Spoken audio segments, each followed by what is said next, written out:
For reasons that utterly escape everyone involved, you're listening to a bipolar, a schizophrenic, and a podcast. Here are your hosts, Gabe Howard and Michelle Hammer. Hello and welcome to a bipolar, a schizophrenic, and a podcast. I'm Michelle. I'm schizophrenic. My name is Gabe and I am bipolar. Right, Gabe. And today we are talking about paranoia. Wait, why do you say it like that? Like you're saying like paranoia, but you're using like the paranormal voice. Yes. Do you have the two confused? I must. Do you think that like being paranoid is the same as having ghosts like take over your body? Oh my God, it must be. What if you're a paranoid ghost? Then you'd be a paranoid paranormal. A paranoid paranormal. Oh my God. Maybe are there support groups for ghosts who are paranoid? There's no such thing as ghosts. What? Yeah. You just blew my mind. Okay. Gabe, you ever been paranoid?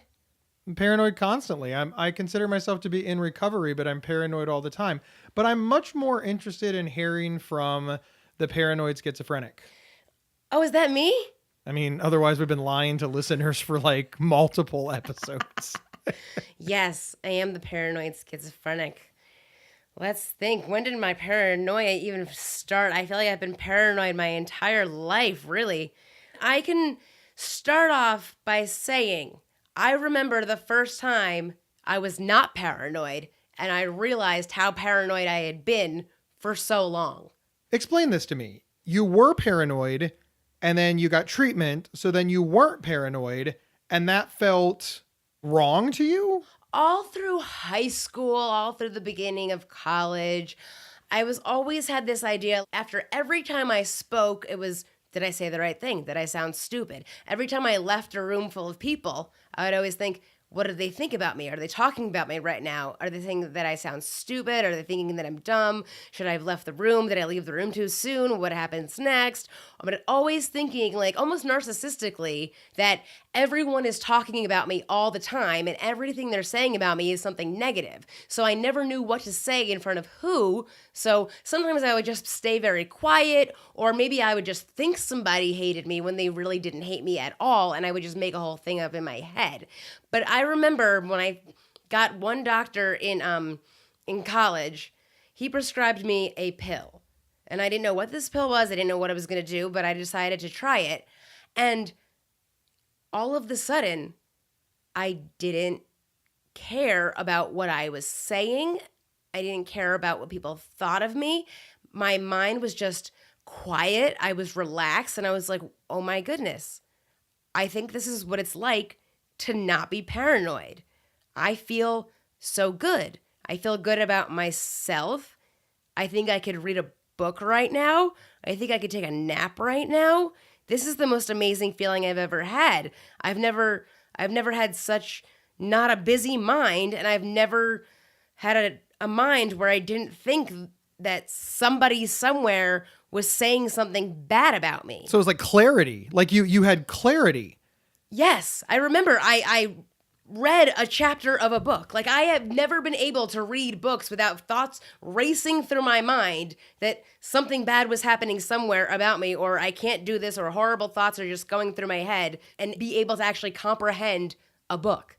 I read book a chapter. Was it? I don't remember. Really? You read a whole chapter, the first book that you've ever been able to read, No, you forgot. Well, no, like Chuck Palahniuk. Chuck Palahniuk? Whatever it was. I don't know. Wow. I read a chapter, but it was just different because I was so used to trying to read and not being able to comprehend anything. But this book, I remember I read a chapter, and then I did something I haven't been able to do in years. I took a nap. You sleep all the time. Not before then. So before being diagnosed and before getting treatment, you couldn't sleep because you were afraid that in your sleep you would be hurt? I just could not sleep because my mind was so busy all the time, always panicking, always scared of something, always energized, always running around all over the place, could never calm down, could never sit still. And then I took this pill and I was like, I think I can read. I think I can take a nap. And it was just the most mind-boggling thing ever. How do you know this was the paranoia going away and not just the other symptoms of schizophrenia being treated? I knew that it was paranoia going away because I wasn't worried anymore about what people thought of me. I didn't think that my roommate was saying horrible things about me. I didn't care if this person hated me. I didn't care if that person hated me. I was just going to live my life and I was going to be happy, and I was confident in things that I was saying because I didn't feel judgment anymore. I wasn't a constant judgment, not by other people, but more like by a voice in my head almost saying, what you just said was so stupid. You're so dumb. That was gone. The paranoia was gone. It was just gone. And it was amazing. Wow. Is it still gone? Yeah, it pretty much is gone unless I just go off my meds, then it'll come back. Well, but you're not going to go off your meds. Right. Okay, but one of the reasons that you don't go off of your meds, I mean, one of the many, many, many reasons that you don't go off your meds is because you don't want to think that your mom's trying to kill you, or that your roommate's trying to kill you, or that your co-host is trying to kill you, or that you're just on and on and on and on and on. Like, you don't have this fear that people are running around trying to kill you. Exactly. You realize that you, a schizophrenic, are ahead of half the country right now who think that people from other countries are trying to come here and kill them. If that's what you want to say, then Gabe, yeah, sure. Hey, there's like constant debates going on about this constantly. Like people are afraid of the unknown and people are worried about this, but that's not paranoia then. That's just like, or is it? I'm being serious here. I'm not trying to make a political point. So get that out of your head. Like people who are afraid of like the zombie apocalypse. No, the zombie apocalypse can't happen because zombies aren't real. But there are people who are really, really worried that other countries are going to attack America, or that other cultures are going to impede upon their culture. Like this is a real fear politically, and we as an American culture are constantly arguing this. I think that's more of a society thing. The paranoia I'm talking about was paranoia for myself and in my own head. I wasn't thinking about paranoia of society. I was just thinking about paranoia of myself, thinking that I was the most horrible person ever because everything I said was so stupid and everybody hated me, until I realized I was making all of that up and it was all in my head and none of that was true. Like, people might not have liked me, but if they didn't, I didn't care anymore because I didn't hate myself anymore because there was nobody in my head telling me that everything I said was so dumb. When it comes to paranoia and talk about being paranoid, there's a couple of quotes that always stand out in my mind. One of them is, just because you're paranoid doesn't mean that people aren't out to get you. What do you think about that? As somebody who is diagnosed with paranoid schizophrenia, what do you think of that quote? Like, that somebody might be out to get me? No, that just because you're paranoid doesn't mean that they're not out to get you. As you know, you were paranoid that your mother was trying to kill you. This was completely untrue. Right? Your mother was not trying to kill you. Mm-hmm. Okay. And then you were paranoid that your roommate was trying to kill you. Completely untrue. Right. Because that was just a delusion. It was part of your illness. Right. But imagine if your roommate was trying to kill you. You'd still have paranoid schizophrenia, right? You'd still be paranoid. I suppose, yeah. But I knew that she wasn't trying to kill me, and that's when I realized I was paranoid. But just because you're paranoid doesn't mean that they're not out to get you. That's exactly how I felt in 9th grade. That everybody hated you? That everybody hated me. And my teacher made the joke, I'm not paranoid, just everybody hates me. That's so unreasonable. Like, why would everybody hate your English teacher? No, he was just making a joke. Oh. Of like what a student would say. So when he said that, I was like, wait a minute. Am I paranoid that everybody hates me? Or does everybody actually hate me? But in 9th grade, I heard it. I thought, am I paranoid? No, everybody does hate me. It just didn't click yet. It didn't click yet. It didn't click. But thinking back to that now, how did that not like click in my head in 9th grade that I was paranoid? Yeah. Hindsight is always 20/20. 4 years later for me to realize, oh my God, I am the paranoid one. It was me the whole time. We'll be right back after we hear from our sponsor. This episode is sponsored by BetterHelp.com. Secure, convenient, and affordable online counseling. All counselors are licensed, accredited professionals. Anything you share is confidential. Schedule secure video or phone sessions, plus chat and text with your therapist whenever you feel it's needed. A month of online therapy often costs less than a single traditional face-to-face session. Go to betterhelp.com/Psych Central and experience 7 days of free therapy to see if online counseling is right for you. betterhelp.com/Psych Central. And we're back talking about paranoia. But I still want to touch on, you're not paranoid anymore. Like, it went away for you. I stopped caring what other people thought of me. But Like, how? Michelle, there is nobody listening to this show that doesn't want to know the answer to that question. How do you stop caring about what other people think? I just became confident. But how? These are all things that you became. These are all final destinations. We want to hear that. We need the directions. We don't want to hear that you went to McDonald's. We want to know how you got there. Like, what streets did you turn on? Give us the GPS coordinates so that we can get to McDonald's too. I went to college. I made great friends. I joined the lacrosse team. I became an amazing lacrosse player. I made all conference. I became captain. Then I worked in some jobs. What brought down my confidence was losing jobs. But from all those jobs, I gained a lot of experience. I started my own business. I designed websites very well. My graphic design became even better. I have a successful business. We have this amazing podcast. I'm very happy with my life. But how? How? Listen. Because what I see in my life as accomplishments make me feel better about myself. I see myself, I've made accomplishments, and I've become confident because of it. I know that I could be way more successful. To some people, I'm not successful at all. But for me, in my life, what I've been given throughout my life, right now, what I'm doing, I feel confident in who I am. And if somebody I've learned, in my life, you love me or you hate me. If you hate me, I don't care. Don't talk to me. If you like me, then talk to me. But some of us, and by some of us, I mean me, and I would venture to guess many of our listeners, that's not good enough. We dwell on the people who hate us. I dwell on the people who hate me too. I do dwell, but you know what? If I'm dwelling, I try to talk to people who I know who are my friends. I dwell on past situations. I lost many, many jobs where I dwell on what I did wrong, or a coworker that got me in trouble, or this with HR. And those things come into my head, and it just makes me angry. It makes me angry that those things happened. But I'm so happy that I got through those situations to get me to where I am now, where I feel fully confident in my situations. And I think if I work hard enough, I can do what I need to do. So you're content with your life. Yes. How? Like, how? I'm not content with my life. And listen, I'm not saying this to be a jerk, but my house is bigger and I drive a nicer car and I have more money and my clothes were not made by me. In fairness, you are a very talented clothing designer, and that was just kind of a joke. But I just, listen, none of this stuff has led to this contentment that you have. What do I need to do to be successful? What means success? I don't know. Define success? Is that our next shirt idea? I don't understand. I don't understand. When can I be fully confident? Because like a movie star? There's been movies.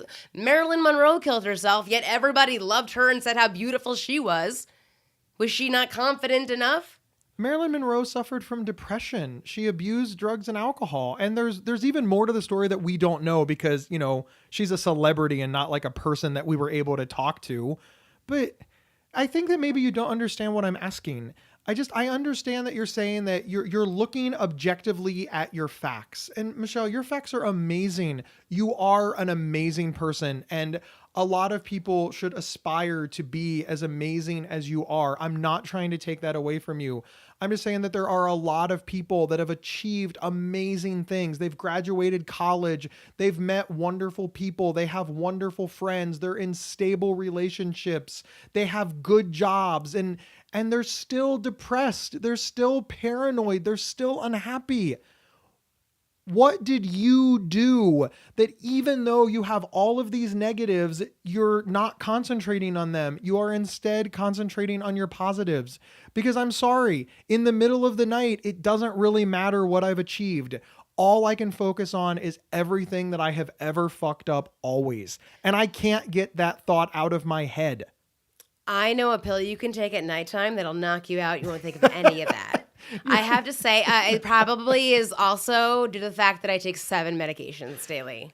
It's the combination of medication, therapy, introspection, and radical acceptance. Oh, definitely. As you said, you know that other people are more successful than you. And you've even acknowledged that you can be more successful. But you're content now because you choose to be content. And there probably isn't a way that you can teach the rest of us to be content, except to maybe just be confident in our own abilities and give ourselves permission to be happy. Yeah. I once had a conversation with somebody where it just kind of came up that I've taken a lot of criticism in my life, like a lot of criticism. So if people try to say things to me, you might disagree, but I can just take the criticism from a lot of people and it doesn't bother me that much. I played sports my whole life where your coach just tells you all the time what you're doing wrong all the time. Always. But you learn and you get better at sports and sometimes it pays off. You become all conference and you become captain. There you go. And then you win. And you win the title. You win, but sometimes you lose. You can work the hardest you've ever worked ever, and you can think you're the greatest lacrosse player you've ever been, but you can still lose the game. But you know you tried your best. Even though you lost, you might be crying later, but you can say that you tried your best. And you can try again. Well, not really. I mean, if the SUNYAC tournament is over, you're out of it. If you lose the tournament. That was just an analogy for life. You can try again tomorrow at life. Dust yourself off and try again. Listen, I think that one of the coolest things that I ever heard somebody say is you can work really, really hard and you can do all of the right things. And maybe you will win the Super Bowl. And that's amazing. But the season's going to start over. And last year's Super Bowl champion is this year's nobody because the whole thing starts over. Life isn't that clean. Life doesn't have seasons as far as the same way that like sports do, but every day that you wake up is a day to start over. Listen, I know that you're not as tough as you project. I know that you're schizophrenic NYC, you're the badass New Yorker. You have called me up upset at the emails that people have sent you. You get discouraged by failures that you've had. You get really defensive when I tell you that you could be a better public speaker and that you need to practice. I know that you have self-esteem issues the same way that everybody else does. But what's amazing about you is that you can put all of that aside and you can pat yourself on the back for the things that you've accomplished. And I can't always do that. And I do admire that in you. I wish that I could spend more time complimenting myself. I wish that I could spend equal amounts of time complimenting myself as I do criticizing myself. Because I basically just criticize myself 98% of the time. And about 2% of the time, I'm like, hey, I did a good job. Well, that's great then. You know what makes me feel good? When I get an order. Woo! An order of what? I'm saying like, if I'm depressed or whatever, you never know. My phone bings that I got an order on my website. I'm ecstatic. Somebody went to my website and bought one of my items. So you're saying that right now, if somebody goes to GabeHoward.com and buys my new book, Mental Illness is an Asshole, that will make me happy? Well, I'm just saying that's something that makes me happy. I think it should make you happy, would it not? No, it would, and it's a great book. And I hope that people do check it out. But I don't want people to think that this is a shameless plug. I'm just saying that there is more to life than people buying our swag. Oh, yeah. I want people to appreciate the work that we do. But you have to appreciate the little things in life. If you're just waiting for something big to happen, you're going to wait forever. Appreciate every little thing, and then you become confident. Do you think that really is maybe some of the problems that like people like us have? We've sort of bought into the pop culture idea of success where it's like, in a movie always starts off like with a problem. That's how the movie starts. And then the problem turns into like a goal. And then the goal turns into like things that you have to accomplish along the way. And that's what makes the plot move forward. You gain a little success, you have a setback, and then you gain a little more success, and you gain a little more success. And then the climax of the movie is like this amazing thing that you did. It's like, and it's really big and grandiose and spectacular and awesome. And there's music and fireworks and everybody's hugging and it's wonderful. And then the movie ends right there. And that's not real life. In real life, success is like really small. It's like a pat on the back. It's like, hey, congratulations. That was really cool. And then people move on, and then you wake up the next day and you have to kind of start over. Is that the problem? Have we all been taken in by cinema? Could be. Do you think? I mean, did you think Sacagawea was ever expecting to be on a dollar coin? Well, that's fair. I think a lot of the, that's a good point, actually. I think a lot of people that we look up to as success, most of their success and admiration came years after they died, after their life was over, and people looked back and really thought, wow, those were amazing accomplishments. Like the people on Mount Rushmore, did they ever think their faces were going to be carved into a giant stone rock wall? A giant stone rock wall. You mean a mountain? Are you trying to say mountain? I'm trying Michelle? to say mountain. You know what I'm saying. Who thought that their face was going to be carved into a mountain? So what you're saying is those presidents were stoned. Ladies and gentlemen, thank you for listening to this episode of Bipolar, a Schizophrenic, and a Podcast. Head over to store.psychcentral.com, buy our Define Normal shirt. When they're gone, unless, of course, we print more. Please leave us a review on... Where do they leave reviews, Michelle? iTunes? Yeah, iTunes and Google Play and Spotify and Stitcher, and you can leave them on Facebook. Leave a comment. Just show us lots of love. We would really, really appreciate it. Gabe needs confidence. Gabe needs confidence. Ooh. Confidence in the form of comments. You can email us at show@psychcentral.com. Tell us nice things, especially how Gabe is better than Michelle. Thank you, everybody. We'll see you next week. Paranoia! You've been listening to a Bipolar, a Schizophrenic, and a Podcast. If you loved this episode, don't keep it to yourself. Head over to iTunes or your preferred podcast app to subscribe, rate, and review. To work with Gabe, go to GabeHoward.com. To work with Michelle, go to schizophrenic.nyc. For free mental health resources and online support groups, head over to PsychCentral.com. The show's official website is PsychCentral.com/BSP. You can email us at show@PsychCentral.com. Thank you for listening, and share widely. Paranoia! You always do this accent. Don't do the accent. Just your regular voice. Paranoia. Paranoia. Pretend. Stop. That's how I would yell it, Gabe. No, I don't not. understand. That is not how you would yell. Yes, it was. You yell shit at me all the time. I don't know.